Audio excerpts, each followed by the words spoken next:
அடுத்த மியூசிக்கல் பைட்டில் யாரை பற்றி பேசலாம்? நிறைய பேசியிருக்கோம். பல விதமான பாடலாசிரியர்கள், அப்புறம் சுஷீலா அம்மா, சீர்காழி கோவிந்தராஜன், டிஎம்எஸ் ஐயா, பிபிஎஸ்ன்னு பேசியிருக்கோம். பட் கொடுமுடி கோகிலம் அப்படின்னு சொல்லக்கூடிய கேபி சுந்தராம்பாள், அந்த காலத்திலேயே 1,00,000 அப்படின்னு ஒரு ஒரு நடிகை வாங்கினது வந்து அவங்க தான். ஃபஸ்ட் 1,00,000 சேலரி வாங்கின ஒரு நடிகை. அது மட்டும் இல்லை, அவங்க வந்து அவங்களுடைய குரல் என்ன கட்டை அப்படின்னு தெரியும். 8 கட்டையில் பெறக்கூடிய அந்த குரல், அந்த குரலுடைய கம்பீரம். அண்ட் அவங்க ஔவையாராக இன்றைக்கும் நமக்கு வந்து ஔவையார்னா கேபி சுந்தராம்பாள் தான் ஞாபகம் வருவாங்க. அந்த யங் சச்சு வந்து ஔவையாரை மாறும்போது நமக்கு கேபி சுந்தராம்பாள் ஞாபகம் வருவாங்க. அது மட்டும் இல்லை, ஞான பழத்தை பிழிந்து அப்புறம் சிவனே வந்து என்னை 1, 2, 3 என்று 10 வரைக்கும் பாடுன்னு சொல்லும்போது ஒன்றானவன் அவங்க பாட ஆரம்பித்தவொன்னே அந்த குரல் செய்யக்கூடிய ஒரு ஜாலம், அது வந்து ஒரு தாய்மையின் குரல். அவங்க அப்படியே கதாபாத்திரங்களை ஏற்று கல்யாணம் பண்ணிக்காமல் அந்த மாதிரியான ஒரு முதிர்ச்சியான கதாபாத்திரமே பண்ணி எல்லா படத்துலையும், முக்கியமாக ஔவையார் சுட்ட படம் வேண்டுமா சுடாத படம் வேண்டுமாலாம் நம்ம பார்த்துருப்போம். அப்படி கொடுமுடி கோக்கிலம், அவங்களுக்குண்டு உண்டான குரல் வசீகரம் எல்லாம் உண்டு. அவங்களுடைய பாடல்னு சொன்னால் எல்லாரும் பாடுறது என்ன பாட்டு? இந்த ஞான பழத்தை பிழிந்து பாடுவாங்க, இல்லைனா அஃப்கோர்ஸ் ஒன்றானவன் பாடுவாங்க. அப்புறம் ஔவையாரில் ஒரு 2 பாட்டு இருக்குது பாடுவாங்க. இன்னும் 2 படங்கள் இருக்குது, பாட மாட்டாங்க சொல்லலை, திருமலை இதெல்லாம் பாடுவாங்க. ஆனால் அதில் ஒரு அழகான பாடல் இருக்குது, யாரும் ரொம்ப யோசிக்காத, அடிக்கடி டிவியில் கூட போடாத ஒரு பாட்டு இருக்குது. அதாவது மாபெரும் கவி சக்கரவர்த்தியாக வந்த மகாகவி காளிதாஸ். அந்த காளிதாஸ் என்ற கவிஞன் ஒரு மன்னனுக்கு ரொம்ப நெருக்கமாறான். அதெல்லாம் உங்களுக்கு தெரிஞ்சிருக்கும் அந்த கதையெல்லாம்.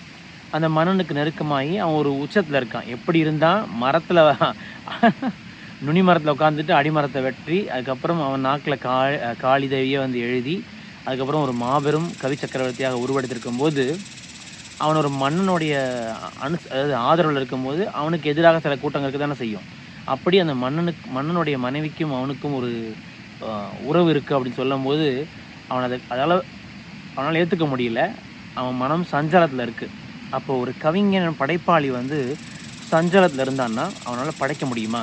அது இந்த மாதிரி கவி சக்கரவர்த்தியான ஒரு காளிதாசன், அவங்ககிட்டேருந்து நாட்டுக்கு எவ்வளவோ பெரிய பெரிய விஷயங்கள்லாம் வர வேண்டியிருக்கு. அப்படிப்பட்ட படைப்புகளெல்லாம் வெளிவரும்போது அவன் ஒரு சஞ்சலத்தை தெரிஞ்சான்னா அவனுக்கு என்ன மாதிரி இருக்கும் அப்படின்னு ஒவ்வொரு தடவையும் காளியே அவன் ரெஸ்கியூக்கு வர மாதிரி இருக்கும். சென்று வா மகனேன்னு அப்போ யோசிக்கும் போது போயிட்டு வான்னு சொல்கிறதும் காளி தான். இப்போ இப்படிப்பட்டவன் சஞ்சலத்தில் இருக்கானே, அப்போ அவனோட படைப்பு எப்படி இருக்கும்? பிகாஸ் அவங்கெல்லாம் உணர்ச்சியில், யாராக இருந்தாலும், ஒரு டைரக்டராகட்டும், ஒரு பாடலாசிரியராகட்டும், ஒரு பாடுறவங்களாகட்டும், இல்லை ஒரு எழுத்தாளராகட்டும், எல்லாருமே உணர்ச்சியோடு விளையாடுவாங்க. அப்படி உணர்ச்சியோடு இருக்கும்போது அவங்க சஞ்சலம் பட்டாங்கன்னா அவங்களுடைய வெளியில் அவங்க அவுட்புட் வராது, அவங்களுடைய படைப்புகள் வந்து பாதிக்கப்படும். அப்படின்றதுனால காளியே திருப்பி வரா. அப்படி ஒரு பாட்டு தான் கவியரசர் கண்ணதாசன் எழுதிய பாடல்.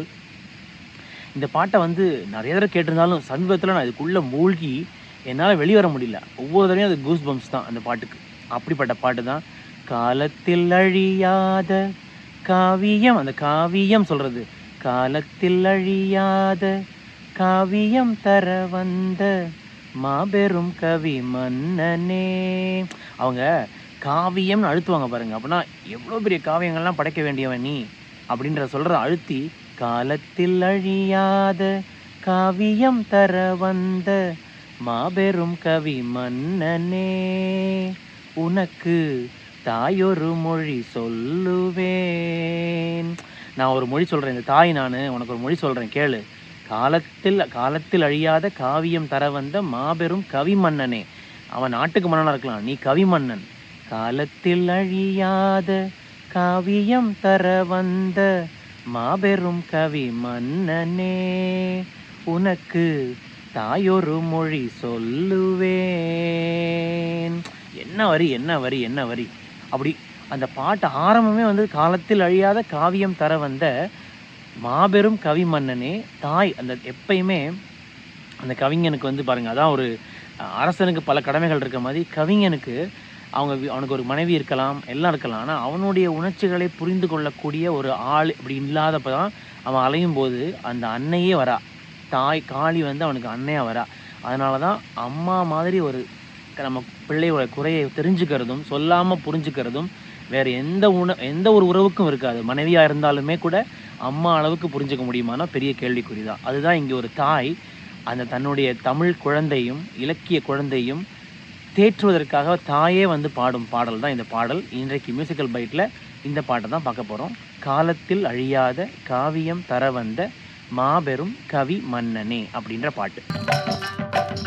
காலத்தில் அழியாத காவியம் தர வந்த மாபெரும் கவி மன்னனே, உனக்கு தாயொரு மொழி சொல்லுவேன்.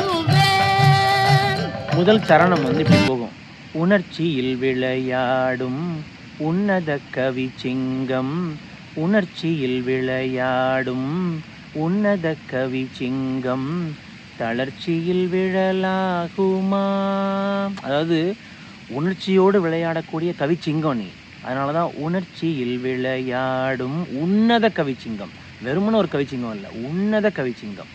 உணர்ச்சியில் விளையாடும் உன்னத கவிச்சிங்கம், தளர்ச்சியில் விழலாகுமா. அந்த தளர்ச்சியில் சொல்லும்போது இப்படி வாடி வதங்கலாமா. சந்தனம் சேராகுமா. நீ சந்தனம் ஐயா, மணக்கக்கூடிய சந்தனம், நீ எல்லாருக்கும் வாசம் கொடுக்கக்கூடிய சந்தனம், கவிதை மனம் வீசும் சந்தனம். நீ சேராக முடியாது, உன் மேலே ஒரு பழி வர முடியாது அப்படின்னு சொல்லும்போது, உணர்ச்சியில் விளையாடும் உன்னத கவி சிங்கம், தளர்ச்சியில் விழலாகுமா. மகனே சந்தனம் சேராகுமா. காலத்தில் அழியாத காவியம் தர வந்த மாபெரும் கவி மன்னனே, உனக்கு தாயொரு மொழி சொல்லுவேன். பா எப்படி தெரியுமா, சிவாஜி வந்து இப்படி அப்படி நடப்பாருங்க. மகாகவி காளிதாசன் வாழ்ந்திருப்பாரு. அப்படி அவரால் வந்து அந்த குமுறலை வந்து இவங்க குரலில் தேற்றுவாங்க. அப்படி தான் அந்த வரி வரும். அப்படி போகக்கூடிய ஒரு அந்த சரணம் அப்படி போகும்.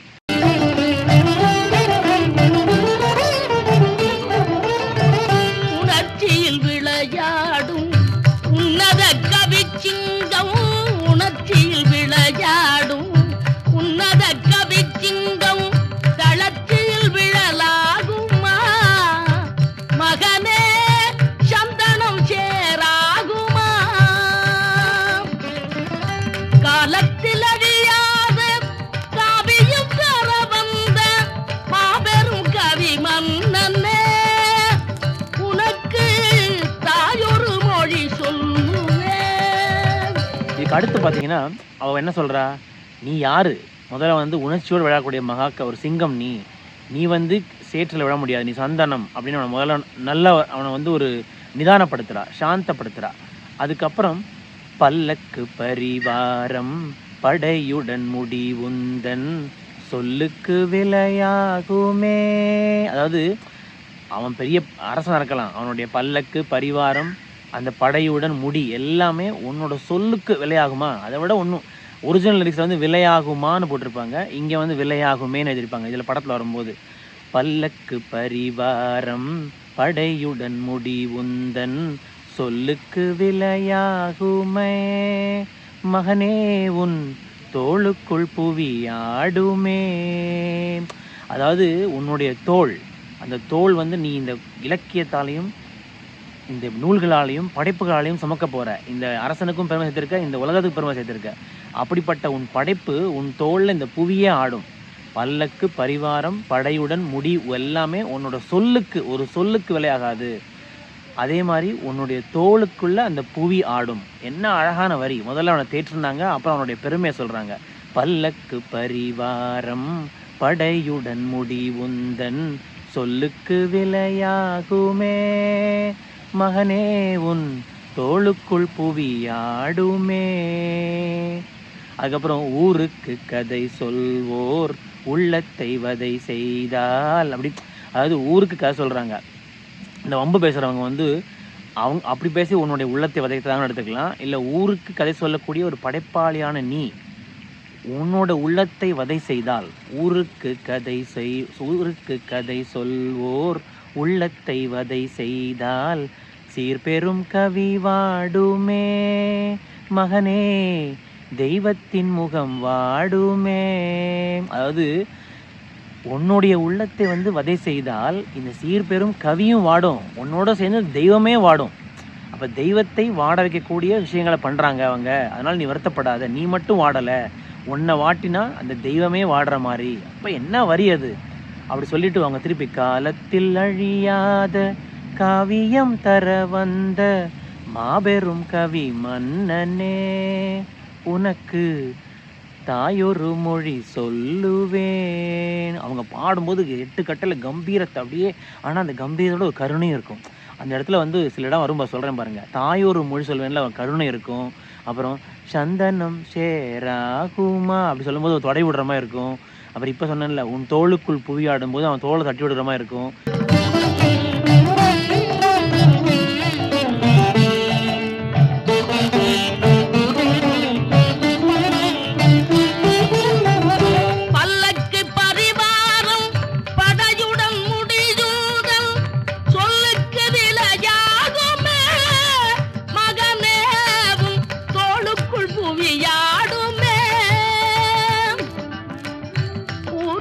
கதை சொல்வோம் உள்ளத்தை வதை செய்தால், ஊருக்கு கதை சொல்வோம் உள்ளத்தை வதை செய்தால், சீர்பெரும் கவி வாடுமே மகனே, தெய்வத்தின் முகம் வாடுமே.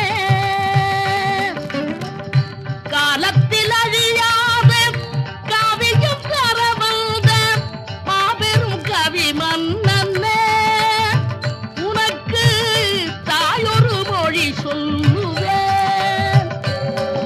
வாழ்வென்றும் தாழ்வென்றும் அடுத்த சரணம் இப்படி போகும்.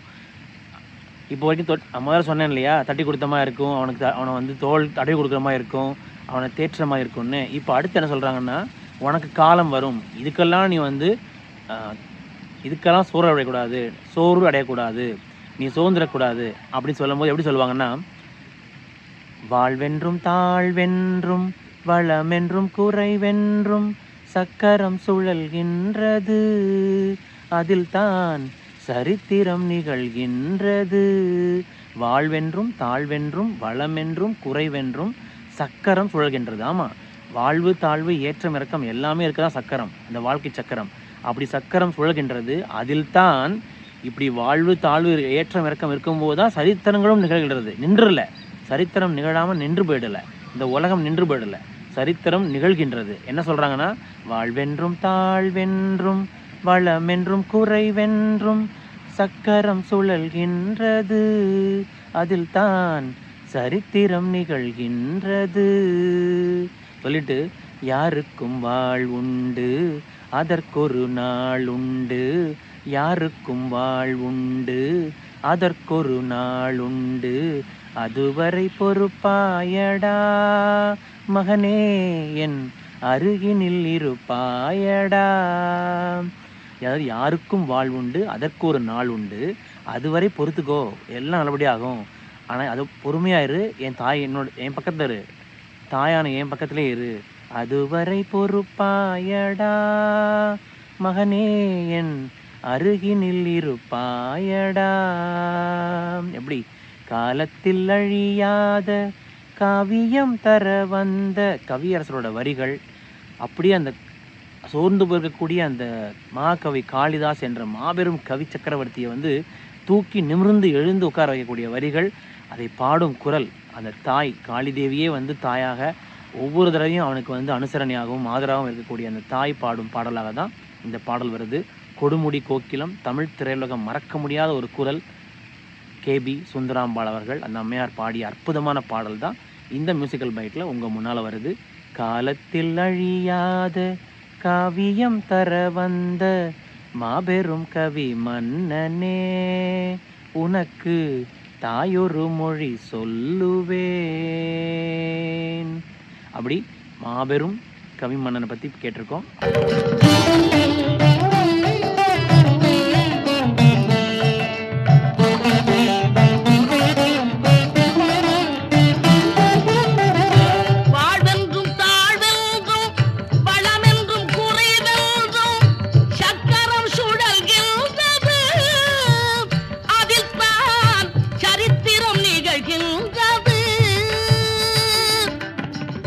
யாருக்கும் வாழ்வுண்டு அதற்கொரு நாளும்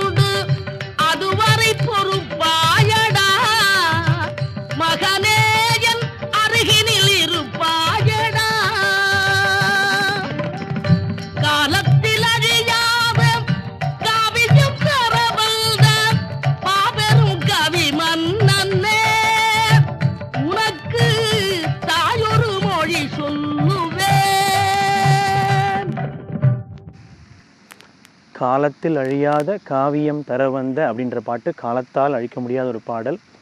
கேவி மகாதேவன் அவர்களுடைய இசையில் கவியரசோட வரிகளை கொடுமுடி கோகிலம் கேபி சுந்தராம்பாள் அவர்கள் பாடிய அற்புதமான பாடல் தான் இந்த மியூசிக்கல் பைட்டில் கேட்டு ரசித்தோம். இன்னொரு நிகழ்ச்சியில் சந்திக்கும் வரை விடைபெறுவது உங்கள் ராஜேஷ். வணக்கம்.